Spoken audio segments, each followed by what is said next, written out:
Welcome to the debate. So imagine trying to kill a mosquito with a nuclear warhead, Okay, that's quite the image. right? But that is essentially what the tech industry has been doing for the past few years when it comes to artificial intelligence. We've been using these massive, city-sized supercomputers, drawing the power of small nations just to do, basic data entry or summarize an email. Right, because the reigning philosophy, the so-called bitter lesson of AI research, has basically always been that bigger is better. I mean, you want a smarter model? Feed it more data. Exactly. Give it more compute, build a bigger data center. We've sort of expected progress to look like Godzilla, right? These massive, monolithic powerhouses. But yesterday, July 21st, 2026, Google DeepMind released a technical report and a new suite of models that completely flips that Godzilla approach on its head. It really does. Yeah, with the launch of Gemini 3.6 Flash, 3.5 Flash-Lite, and, a highly specialized model called 3.5 Flash-Cyber, they aren't pointing to raw scale as the immediate future. Instead, they're showcasing extreme compression, ruthless efficiency, and targeted specialization. Which forces us to ask a very uncomfortable question about the current state of the art. hmm Are we actually advancing machine intelligence, or are we just learning how to, neatly package a lesser degree of cognition for the sake of speed and profit? That is exactly the central question we are unpacking today. In this era of autonomous AI agents, is the hyper-efficient, highly compressed approach prioritizing low cost and speed actually superior to the relentless pursuit of massive, raw-scale frontier intelligence? It's a huge debate right now. It is. And my position is that radical efficiency, reduced token usage, and targeted agentic capabilities represent the superior, most practical path forward for AI. And my position is that over-indexing on compression and throughput actually sacrifices pure reasoning. It creates artificial capability ceilings and honestly introduces severe, asymmetrical security risks that we are fundamentally unprepared for. Let's dive right into the architecture of the new Flash lineup then, specifically Gemini 3.6 Flash. Let's do it. When I look at the white paper they released yesterday, I see empirical proof that smarter architecture absolutely beats bigger architecture. I mean, let's look at the verified data from the Artificial Analysis Index. Sure. It shows that 3.6 Flash achieves a 17% reduction in output token usage compared to its predecessor. Hold on. I think we should clarify what a reduction in output tokens actually means, mechanically, for our listeners. Good point. A token is roughly a piece of a word, right? So when a model generates an answer, it's predicting the next token one by one. Exactly. So if I ask an AI to write a complex Python script and the older model takes, say, 1,000 tokens to get the right answer, but this new 3.6 Flash model does it in 830 tokens, what changed? Right. It didn't just type faster. No, it rambled less, it required fewer reasoning steps, and fewer internal tool calls in a multi-step workflow to arrive at the correct answer. It's not just a cost-saving measure. It's a mechanical evolution in efficiency. But you have to ask, what is being lost in that 17% reduction? Are we gaining efficiency by skipping nuance? Well, I see why you think that, but let me give you a different perspective on what that reduction actually represents. Okay. It represents clarity. Think about the scale of what's happening. When you combine that efficiency with a 1 million token context window, Which is huge. massive. And just to visualize that, imagine handing the AI a stack of documents as thick as the entire Harry Potter series all at once. And it can remember every single detail to answer your question. Right. And then you price it at a mere $1.50 per million input tokens. You are entirely democratizing advanced AI. You're taking what used to be a luxury capability reserved for tech giants and turning it into utility-grade infrastructure. Efficiency is the true driver of innovation here, not brute force. Yeah, I come at it from a different way. While the throughput and the cost reductions you mentioned are undeniably impressive from an engineering standpoint, they represent a compromise. A compromise? Yes, this is not a true evolution of intelligence.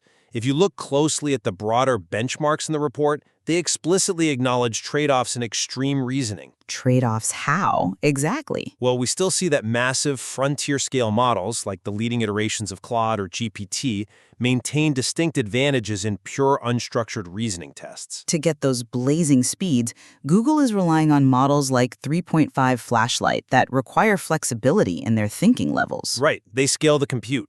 Yes, the model frequently drops down to minimal or low thinking just to hit these advertised benchmarks. Which makes perfect sense for smaller tasks. But let's look at what that means under the hood. Minimal thinking means the model is intentionally bypassing its deeper neural layers. It is relying on its fastest, most highly weighted neural pathways, basically its reflexes, right? Rather than engaging in multi-step logical deduction. It's being efficient. If you're familiar with human psychology, it's locking the AI into System 1, thinking fast and automatic, and turning off System 2, which is slow and analytical.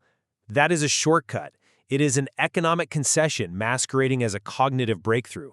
True frontier intelligence cannot be achieved by merely shrinking models so they can run faster. Okay, but let's look closer at the economics of that speed, because I argue it changes the fundamental utility of the technology. Take Gemini 3.5 Flash-Lite. We are talking about a staggering 350 output tokens per second. That is literally faster than the human eye can track.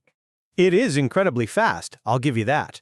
And the cost is almost negligible, 30 cents per million input tokens. When we evaluate the depth of thought versus the economics of speed, we have to consider the application. Okay.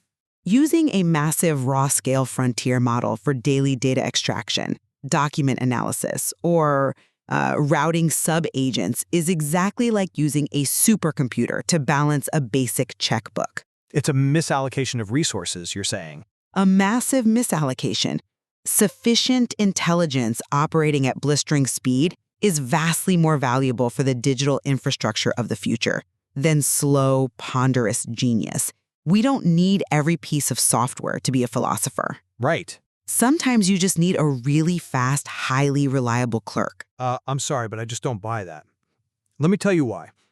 The utility of speed is entirely negated if the depth is lacking when it actually matters. But is it lacking? Yes. The documentation shows that 3.5 Flash-Lite improves upon the 3.1 version in specific benchmarks.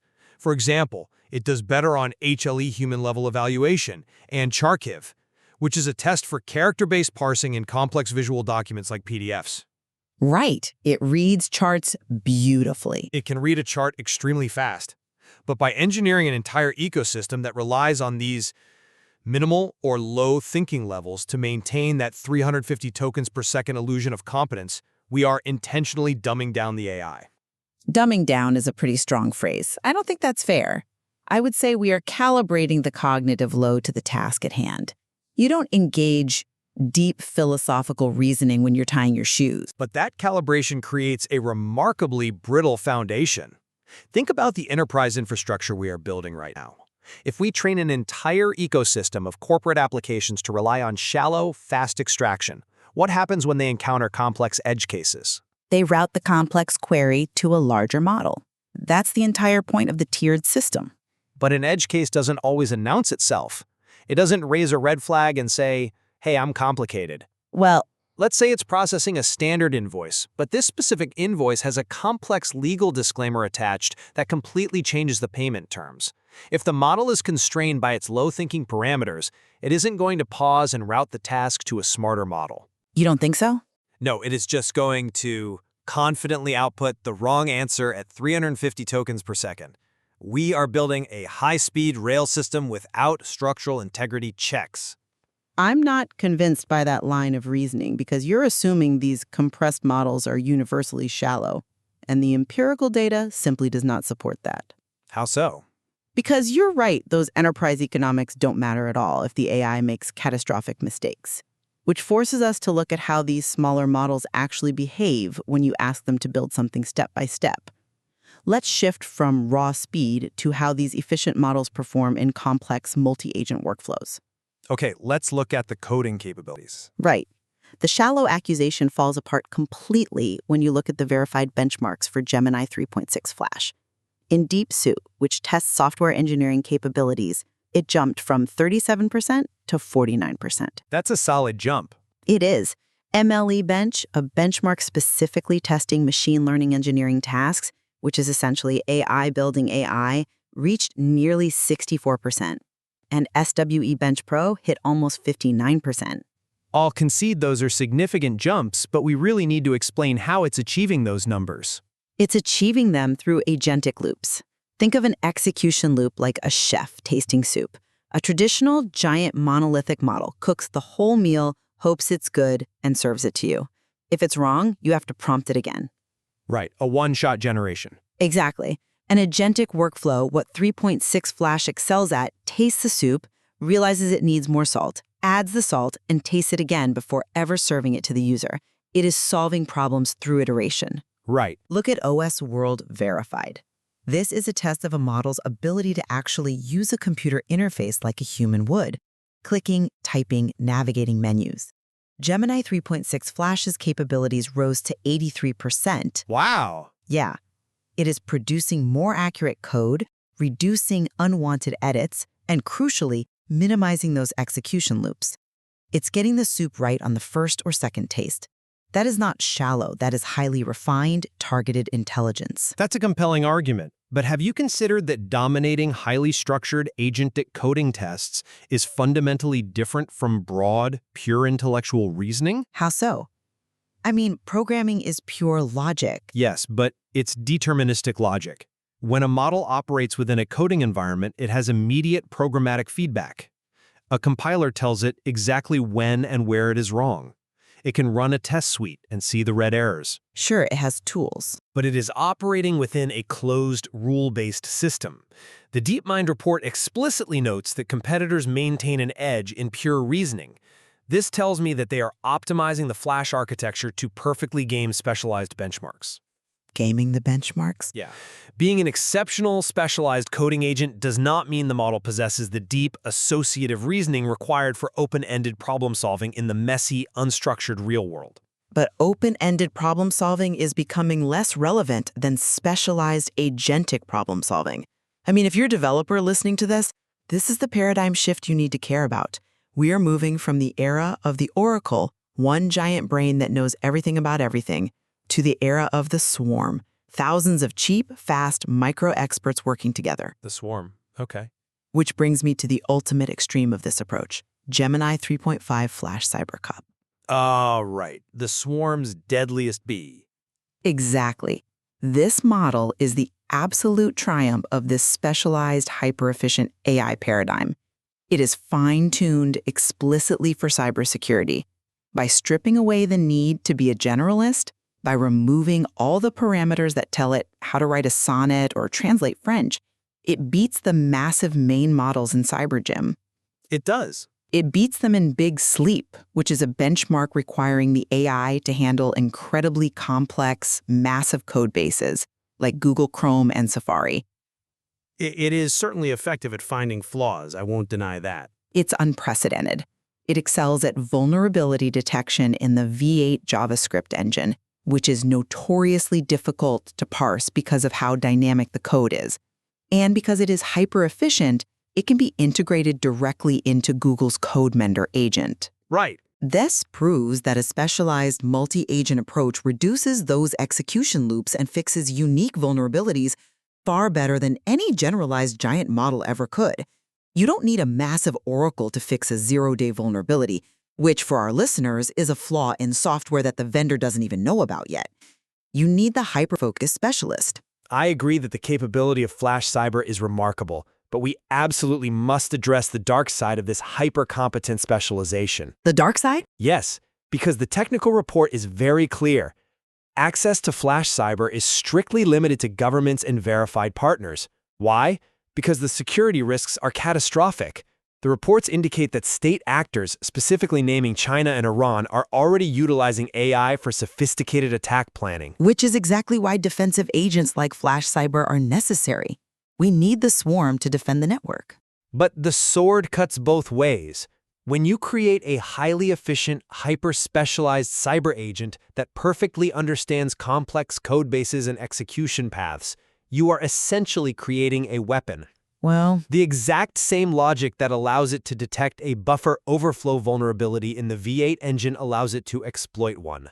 By over-indexing on these small, hyper-efficient, highly deployable models, aren't we democratizing asymmetrical warfare capabilities far faster than we can build safeguards against them? every major technological leap has dual-use risks. That's just a reality. But the scale of the risk changes with compression. A massive frontier model is heavily guarded. It sits behind an API controlled by a single company, requiring massive data centers to run. It's centralized. You can monitor it, you can pull the plug. But a compressed, highly efficient model can theoretically be deployed anywhere. It can run on local servers. It rapidly accelerates the threat landscape because it is so small, so fast, and so cheap to run. That's an interesting point, though. I would frame it differently. Okay. The restriction of Flash Cyber to verified partners shows that Google is highly aware of the asymmetrical risks and is, managing them. But let's pull back and look at the broader trajectory here. You are arguing that this compressed approach is an abandonment of the pursuit of deep intelligence? I am. I argue that the Flash and Flash-Lite models are simply the necessary practical bridge. They are the economic engine. They are paying the bills, basically. Precisely. By democratizing access to high-quality coding and multimodal agents, they fund the ecosystem. They provide the vast amounts of real-world interaction data necessary for the next leap. They are clearing the runway for Gemini 4. It's not a distraction. It's the foundation. But the very existence of Gemini 4 proves my point about the limitations of the Flash paradigm. How so? The DeepMind release explicitly mentions that they are currently engaged in the massive pre-training of Gemini 4, with a specific target of achieving sustained reasoning to drive the future of autonomous agents. Yes, advancing the frontier. But think about the mechanical implication of that. If hyper-efficiency, minimal token usage, and bypassing neural layers were truly the ultimate answer to artificial intelligence, they wouldn't need to aggressively pursue the massive, staggering scale required for Gemini 4. I see where you're going. Right? The fact that they must return to the monolithic, computationally expensive pre-training approach to solve the sustained reasoning trade-offs currently present in the Flash family proves that compression has a hard cognitive ceiling. Flash is a phenomenal enterprise product, but it is not the horizon of intelligence. Raw scale is still the only proven path to breaking through to the next level of cognition. I disagree that it represents a hard ceiling. I see it as a divergence of architectures. The July 2026 release of the Gemini Flash family definitively proves that token reduction and targeted multi-agent workflows are the most impactful ways to bring AI into our practical reality right now. For now, maybe.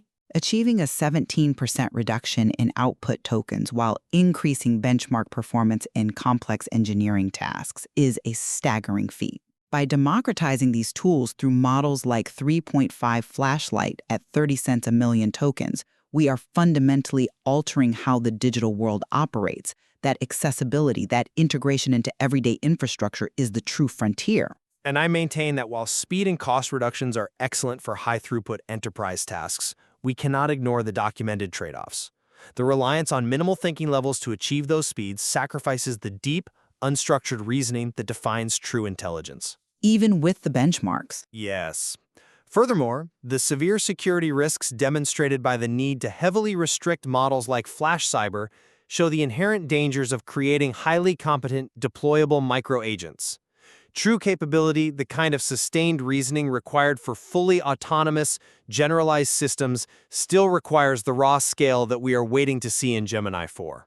Though I suspect we can both agree on one profound shift revealed by this release. Which is? The multi-agent approach, particularly how we see it deployed with Flash Cyber, integrated into systems like CodeMender to iterate and reduce execution loops. It represents an undeniable leap forward. The architecture of the future will not be a single, isolated mind, but a structured collaboration of systems. On that, we are completely aligned. The transition from single-prompt interactions to multi-agent, collaborative problem-solving is the definitive structural shift of this era. It fundamentally changes how we evaluate machine intelligence. The technical reports we've discussed today contain even more fascinating data on these specific benchmarks, the nuances of the pricing structures, and the competitive landscape. There's a lot more to explore to fully understand the mechanics of this release. Absolutely. But it leaves us with that underlying tension we started with. We have to ask ourselves whether the future of artificial intelligence belongs to the swarm, the swift, the specialized, and the highly compressed, or if we will inevitably have to return to the oracle, the massive, power-hungry pursuit of comprehensive scale. The Godzilla approach to computation might just be resting, waiting for the next generation. We'll have to see. Thank you for joining us on the debate.